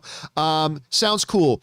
So a charity stream? I bet an AMC movie talk reunion and Q&A with as many of the old gang you can get together would be awesome-tacular. Smiles for fans, presents for kids. Again, no, I'm not going to do a fundraiser for that because the whole point is we want you to go and get involved in that. Don't just send me $5 and get me to do it. You do it. And that's what we'll talk about that more and more as we get closer to Christmas, but that's the whole idea of that. So we want you to get involved, show the world what the fan community can do. And that's the idea of that. But anyway, thanks for the suggestion regardless, man. All right, next up, Andy Hong writes, 1 of 3. Hi, John. Hello, Andy. You've said that one of the problems with the MCU is that it's becoming overcrowded and that the feeling of the fantastical within the mundane is fading away or gone. Yeah. Would this also apply to the Arrowverse? Oh my God. I feel very strongly about this. With the Arrowverse, because of whatever reason, the showrunners feel the need to turn every character into a superhero. Even on Supergirl, they made Jimmy Olsen into Guardian out of nowhere. It was so cringy, and it didn't stop there. They also made Olsen's sister into the next Guardian in the final season of Supergirl. It was pathetically awful. It's a problem that I have with Legends of Tomorrow, and I remember watching Arrow and asking myself, who isn't a superhero at this point? Yeah, listen. Yeah, it's absolutely a problem, but here's the thing with the Arrowverse, though. The problem with the Arrowverse wasn't even the fantastical within the mundane. It wasn't even that, because most of these people had no powers. Like Laurel frickin' Lance,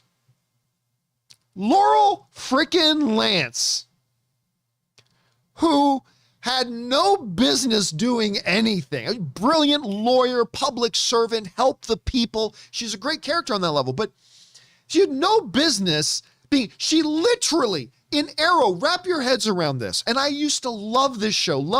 Still love Stephen Amell, the whole bit. But wrap your heads around this. They had this character, literally, I'm not exaggerating. This is exactly what happened in Arrow. Okay? This is exactly what happened in Arrow. Laura Lance went to a local community center and literally took a couple of night boxing classes and decided to put on the buckles and become Canary. She was going to be Canary after that. She was going to fight crime in the streets because she went to a local community center and took a couple of evening boxing classes. She decided she could go and be Canary. And then there was this other character, and I think they called him Wild Dog or Mad Dog. He wore a hockey goalie mask like he was in Teenage Mutant Ninja Turtles or something. Literally, he's just a guy who just, I think I want to help my community. Cool. You've got guns? Great. We're going to give you a superhero name. Now you're this guy. Or whatever he was called. Now you're this guy. I can't even remember the guy's name. If any of you guys in the live chat remember who, Wild Dog, Marcus Y is saying his name is Wild Dog. It's like, okay.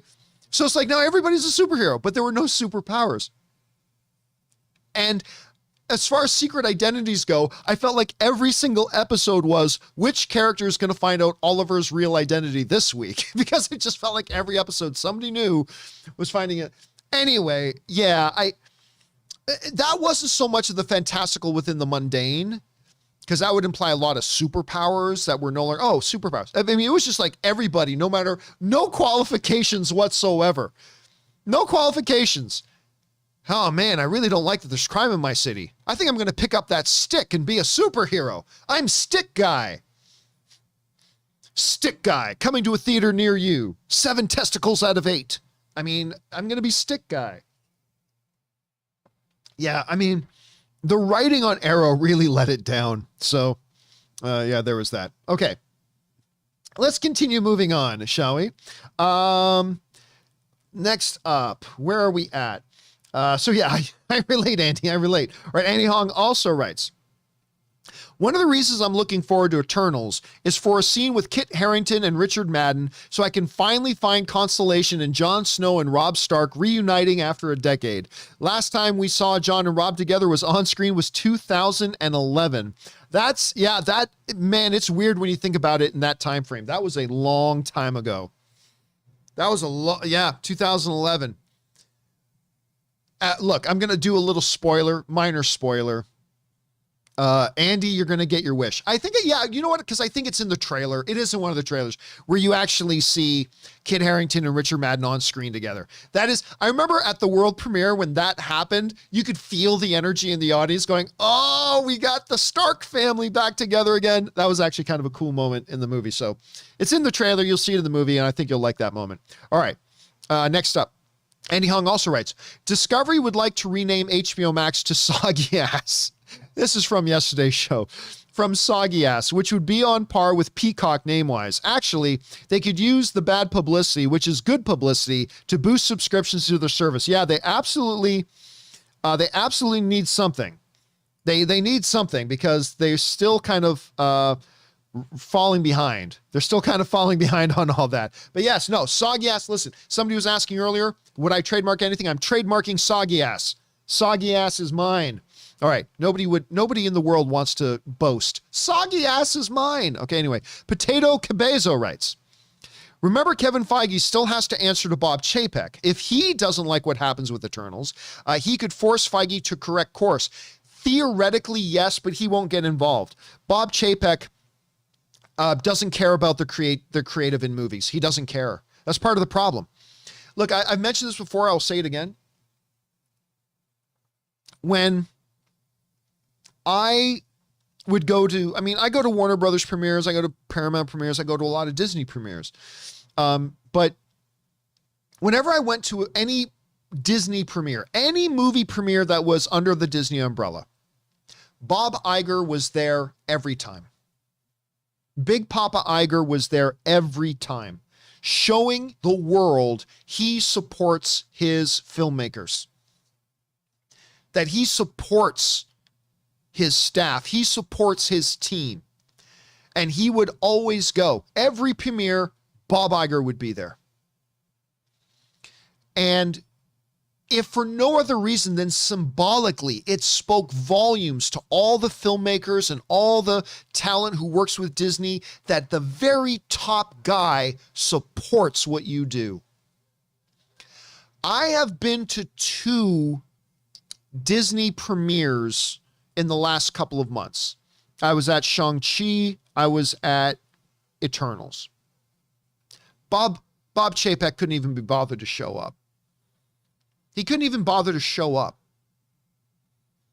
Not even to symbolically show the world, we support our teams, we support our filmmakers. He never even bothered to show up. Now look, I don't want to say that it's required that the CEO of a company show up to a movie premiere. I'm not trying to suggest that, but it is once again a very big, obvious illustration about the differences between Bob Iger and Bob Chapek. Bob Chapek doesn't care about the creatives. He doesn't care about his filmmakers. He doesn't care. And he doesn't care whatever stuff Kevin Feige makes. He's not going to tell Kevin Feige what to do. And maybe on some level that's a good thing. But Kevin Feige also has business people now in charge over him. It's not just Bob Chapek. Bob Chapek put his banker buddy in charge of all the creatives. It's stupid. It's absolutely stupid. But I don't expect him to get involved. Bob Chapek's not going to get involved in the minutia of, do we make a sequel to this movie or not? It's not something Bob Chapek would concern himself with, unfortunately. All right, next up. Anton Riley writes, one more thought I have about Last Night in Soho. So many people writing in about that. I fell in love with Thomasin McKenzie's character and performance. I hope we get to see her in more stuff soon. She did really good in this movie. Yeah, and I think I kind of fell in love with her in Jojo Rabbit. Right? Because I'm not mistaken, right? She is the girl from Jojo Rabbit. Correct me if I'm wrong in the live chat. But I remember she was just, first of all, if you haven't seen Jojo Rabbit, oh my God, watch Jojo Rabbit. It's an absolute triumph. I am a guy who loves Thor Ragnarok. I love Thor Ragnarok. But Jojo Rabbit is Taika Waititi's best movie. That's Taika Waititi's best movie. So, yeah, make sure you go and see that. And yeah, she was fantastic in that. I cannot wait to see, I cannot see what she does with her career moving forward. She's got an awesome, bright road ahead of her, for sure. All right, next up, we've got Christopher Rosado who writes, John, I remember you talked about how it's so annoying that people say the fans when talking about something they want made or something no one asked for. Saw online someone claimed no one asked for Eternals, what the fans never asked. Please. Yeah, that is one thing that drives me crazy about some members of our fan community. And let's admit it, we've all probably done it. I think we've all probably done it.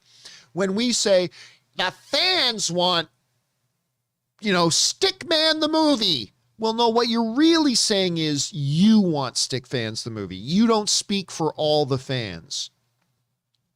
The fans want, I don't know, Ryan Gosling to be the new Benji. I'm just making shit up. No, you want Ryan Gosling to be the new Benji. I love Ryan Gosling, by the way. Good Canadian kid. Don't get me wrong. But often whenever you hear anyone online saying, well, the fans want this. No. No, no, no, no. Shut up. Just shut up. Shut up. You're making yourself sound stupid. Shut up. You want that. And maybe some of your buddies want that. And maybe some of the circles you travel in online echo that. But you don't speak for the wide base of fans.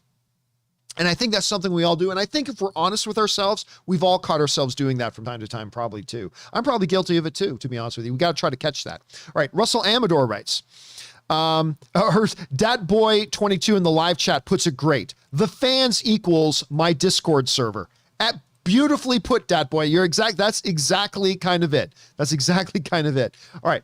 Next up, Russell Amador writes, hey, John, big epic UFC this weekend. Oh my God, the UFC. First of all, Glover Teixeira, man, dude at 43 years old wins the UFC light heavyweight title. He had a light heavyweight title shot 7 years ago. He lost that fight. People thought his dreams of winning a UFC title were over. He spent the next 7 years doing nothing but getting better and stringing together 5 really impressive wins in a row. And at 43 years old, he got another title shot against Polish power Jan, who I really love him too. And he went in there and won the UFC light heavyweight title at 43 years old. Unbelievable. That whole card last weekend was fantastic.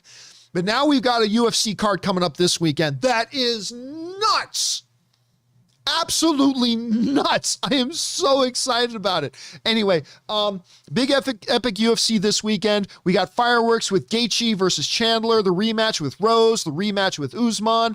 I'm expecting nothing less than a great card this week to follow up last week's. Needless to say, can you confirm you'll be tuning in? Oh, hell yes. I'll be watching the UFC this week. That thing is a loaded card. Loaded card. Cannot wait to see Usman get his hand raised as he knocks that fool out again. I cannot wait to see Gaethje versus Chandler. That's going to be fireworks. These are two guys who love to throw down. That's going to end in it's going to be great, Russell. It's going to be great. All right, next up. We've got an anonymous viewer writes, ugh. Eternals now has the same Rotten Tomato score as Wonder Woman 84. Yeah, again, we've talked about that a lot. I'm going to go see it again. I'm dying to see what the audience score on this movie is going to be. I said it last night. I'll say it again. I'm not going to be surprised if Eternals has a 90% audience rating. I will not be surprised if it gets a 90% audience rating. I will also not be surprised if it gets a 60% audience rating. I guess that's simply, I just don't know because it's so different. I've said this from the first time I saw the movie. I don't know how average MCU movie fans are going to react to it. It could be huge. It could be terrible. I just don't know. All right. Ryan Lohner writes, boy, Tesla must have really loved that product placement they got in Apple TV's Invasion. Look at all the features this car has before the family can barely get it started and steal another car the first chance they get. Yes, but I think that had something to do, and I've given up on Invasion. I've watched the first 3 episodes. I've given up on it now. But I think that scene had something to do with like an EMP or something, that it was because the Toyota was an electric car that it got affected, or that the dad didn't know how to start it properly. Then the mom got it started and then they had to abandon their car because they couldn't get it charged because other people were using the charging stations. Anyway, so yeah, I don't think it was all that bad. All right, the Super Korean writes, hey, John, I hope you're having a great day. I am having a great day, thank you. And I just want to say thank you for your show. There's so much negativity out there, and it helps me a great deal. My question is, why isn't Tim Allen voicing Buzz Lightyear in a Lightyear movie? Fair question, and I think a lot of people asked that initially when news first came out that they were doing this Lightyear film. I think first of all, you don't need it to be Tim Allen. But I think the biggest thing is, just from watching the Lightyear trailer, this is clearly a younger, which is weird to say about an animated character, but it is a younger Buzz Lightyear, right? It's a younger Buzz Lightyear. And Tim Allen's voice, if you watch Toy Story 4, has continued. I mean, it's still great and iconic as Buzz Lightyear, but his voice is getting a little bit more, it's doing that thing that voices do as you age, right? Like my voice right now is different than it was 10 years ago, and Tim Allen's voice. So I think it made sense to change actors. I mean, don't get me wrong. I would have been perfectly happy and perfectly fine if Tim Allen was doing the voice. I'd have no problem with that.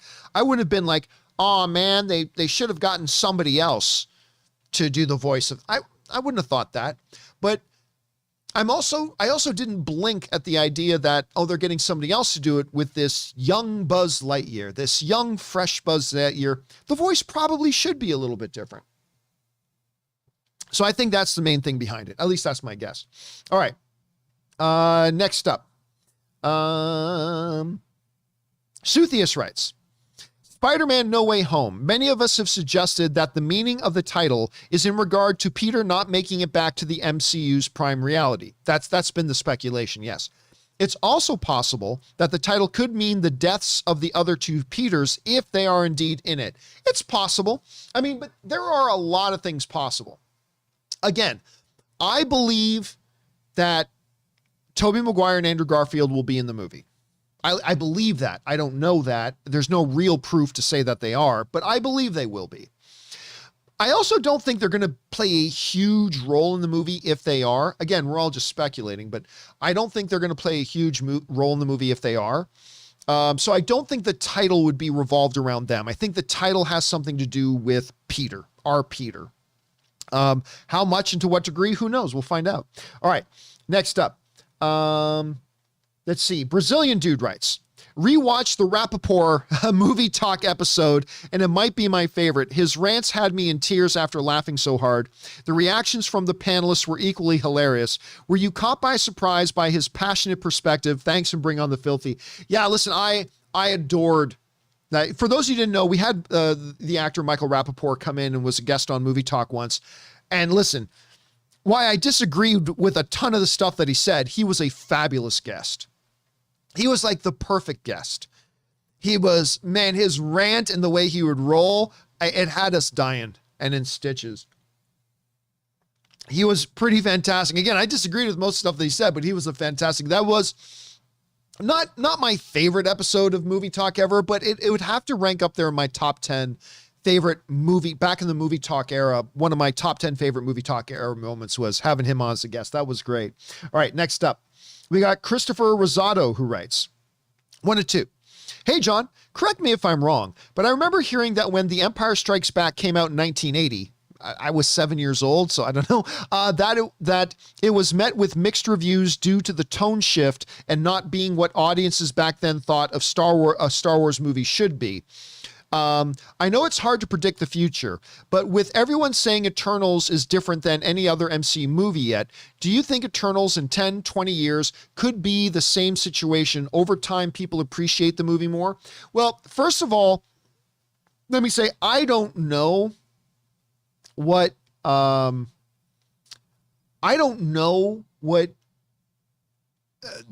general consensus was at the time when Empire Strikes Back came out. I was just too young. So I don't really remember that or what it meant or what the consensus was. I have no recollection of that. Listen, but here's the thing. Whenever a movie comes out that people are looking forward to, or that a certain group of people are looking forward to, and it starts getting negative reviews, what inevitably happens every single time is people say, well, there was this one movie in 1989 that had bad reviews at first, and it went on to become an all-time classic. Well, yes, there have been a couple of examples of that over the years and decades and thousands of films that have come out. There have been a handful of examples of a movie that came out that a lot of people didn't like at first, and then later went on to really achieve kind of legendary status. That's happened, yes, but it's been very, very rare. Very rare. So I think Eternals is definitely going to have its fans. Look, let's not lose sight of this. I keep repeating this because it's important. Even with the low, for an MCU film, the low critic rating, the fact of the matter is, it still means the majority of critics like this movie. 58% of critics like this movie, 42% don't. That's like a 16-point difference. the majority, even as it is the lowest MCU critically rated film of all time. That's true. That's a fact. It is the lowest critically rated MCU film ever made. It's still the majority of critics like this movie. You can't lose sight of that. But that being said, I don't think the odds of this becoming, over the years, one of the most beloved and treasured and seen as an iconic movie, I don't think that's likely. And I say that as somebody who likes this movie. I'm going to go see it for a third time tonight. I clearly like this movie. But no, the odds of it becoming one of those really rare exceptions and becoming one of the most great beloved films as the years go on, I don't think that's going to happen. I don't think it's going to happen. All right, next up, I missed one earlier from Scott Brown, who writes, the Uncharted trailer was okay. I've played all the games, so I might be biased, but I've always viewed Drake as Han Solo playing Indiana Jones. Not sure if Holland can pull that off, but we'll see. And Wahlberg in blockbusters has been awful at times, like Transformers. Yeah, the movies have been awful. Here's the thing I'll say about Mark Wahlberg. It's rarely Mark Wahlberg's fault. Like, you look at Mark Wahlberg in, like, The Happening. Remember that? That was clearly not his fault. And you even hear him talking about The Happening now after the fact, years later. It's like, yeah, man, I don't know what the hell we were doing on that movie. Jeez. I mean, he's not usually the problem. They are clearly going for a younger Nathan Drake because they believe this is a franchise. They're not looking at this as a one-shot movie. They're looking at this as a franchise, and not just as a franchise for the next 5 years. They're looking at Uncharted as a potential franchise for the next 12 years. And they got themselves an actor at a certain age who's going to be able to be Nathan Drake for 5, 10, 15 years. Maybe not as long as Hugh Jackman played Wolverine, but they've got themselves an actor now who can play this role for a long time. And we'll see. We'll see how it turns out, Scott. All right. Next up, we've got Corey Giddings, who tips in like $20. Thank you, Corey. Appreciate that, man. Who writes, John, it's been 2 years since we've seen an event film like The Avengers. So could you see the next event movie coming in 2022, like the Batman, Avatar 2, or Black Panther Wakanda Forever? Well, look, let's say this. None of those are going to be the next Endgame. None of those are going to, be the next biggest blockbuster film of all time, like Endgame was before Avatar passed it again. But I don't think any of those are going to be that. But we were just talking about Spider-Man No Way Home is coming. I think this movie's going to be huge. Now, I'm not guaranteeing it's going to be it's going to make $1 billion at the box office, but if any film right now in our pandemic recovery era has the chance of being a $1 billion film at the box office, it's this Spider-Man No Way Home. So that's the one that's got the best shot, I think, Corey. So that's my guess at any rate. Thank you so much for writing that in, dude. And thank you for supporting our channel on that level, man. We appreciate that. All right. Next up, and this is our last one of the day, guys. Comes to us from Film Fan Rant, who writes, I want to thank you, John, for providing that I watch your show because we have different points of view. Well, that's important, man. That's totally important. The Batman and Arthur Fleck concept finally showed my friends that, even though I told them that you will hate it, Eternals this Thursday for me. If you're talking about that, where you wrote in that theory about having Joaquin Phoenix's Joker crossover with the Robert Pattinson Batman, yes, I don't like that. But you highlighted the most important thing, Film Fan, that the idea, and I get this all the time, the idea is not to for all of us to agree with each other. Where's the fun in that? That's not the point. I've always said this, my job as a film pundit and as a YouTuber is not to say what you agree with. And it is also not my job to convince you to agree with me. That's not my job. Too many YouTubers out there in every different area, tech YouTubers, shoe YouTubers, entertainment YouTubers, whatever. There are too many YouTubers out there who think it's their job to either, number one, just say what the audience already thinks, because that will make me popular, and maybe it will to a degree, or they think it's their job to convince the audience to agree with them. Neither of those are my job.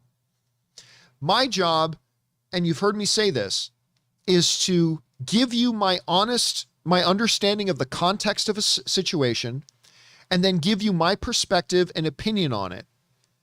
in as honest as a way and in as effective a way as I possibly can.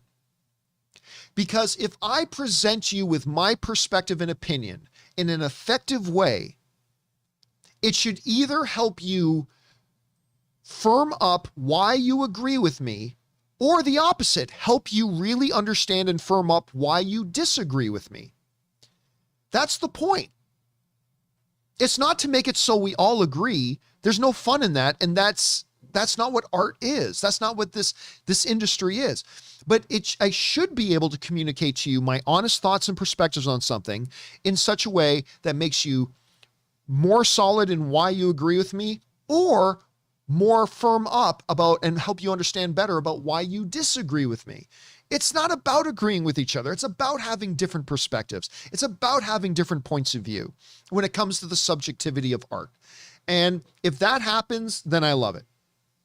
I love it. Seriously, one of my favorite things is when people write in, and not when they say, "Hey, John, love your show. I always find I agree with you." I mean, cool. Thank you. But what I really appreciate, I find, is when people write in and honestly say, "Hey, you know what, John? I find half the time I totally disagree with you and I love watching the show." That to me is the best. That to me is the best. But anyway, I appreciate everybody, whether you agree with me all the time, agree with me half the time, or disagree with me all the time. I appreciate all of you being here, and that's the whole idea.